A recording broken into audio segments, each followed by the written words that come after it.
Ilayo din tong paghahanap natin dun sa kinakain na deer, ano? Kakakagat lang daw nila eh. Maghintay daw tayo. Dahil kung nawala niya kung saan yung lugar.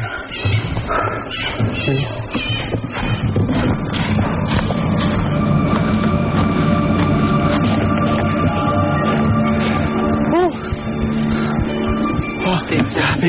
We get close. Okay, come on. Ito na, no? Ito na, nangangabutan natin, dinalapan na ng mga komodo yung usa, no? Isang pambihirang pagkakataon ang makukuhanan ng aming team.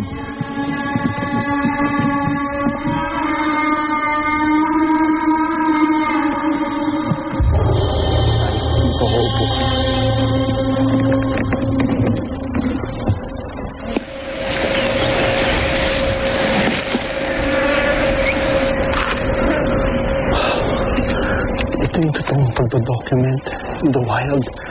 Nakakuha tayo ng mga footages na ganito na kumakain siya.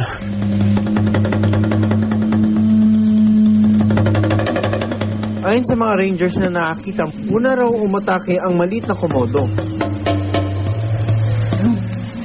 Dating namin dito, may isang malaki at dalawang maliliit, so 3 yun. Ano? Pero the moment nakita nila tayo, tumakbo kagad sila.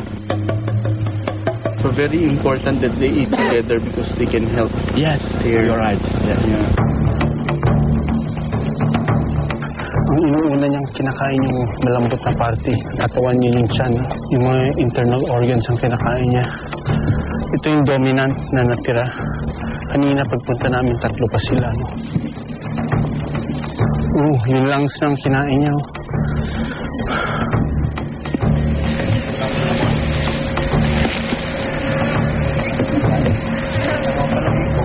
Napasok niya yung ulo niya sa loob dahil nandun yung puso, yung baga. Yun yung pinakamalambot na parte ng katawan ng usa. So yun ang kinakain niya.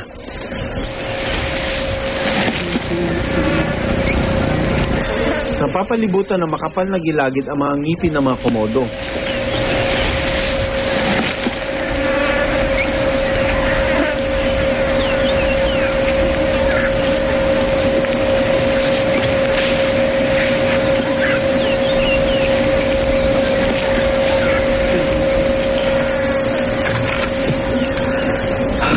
Paano niya i-rip off yung leeg na yan sa katawan? Oh my God, narinig mo. Bawat kagat niya ng ganun, yung ngipin lumalagari dun sa kalamnan ng leeg.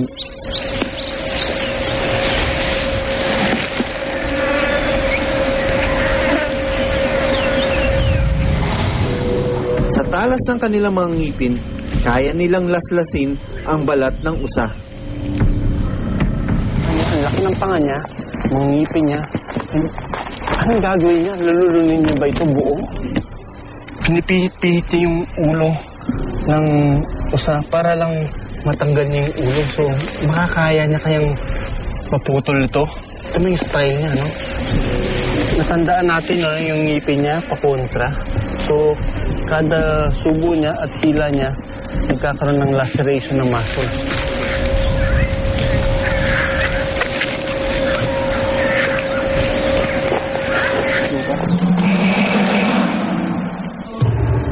Likas na carnivorous ang mga komodo. Ang kapwa nila komodo na patay na, pinakain din nila.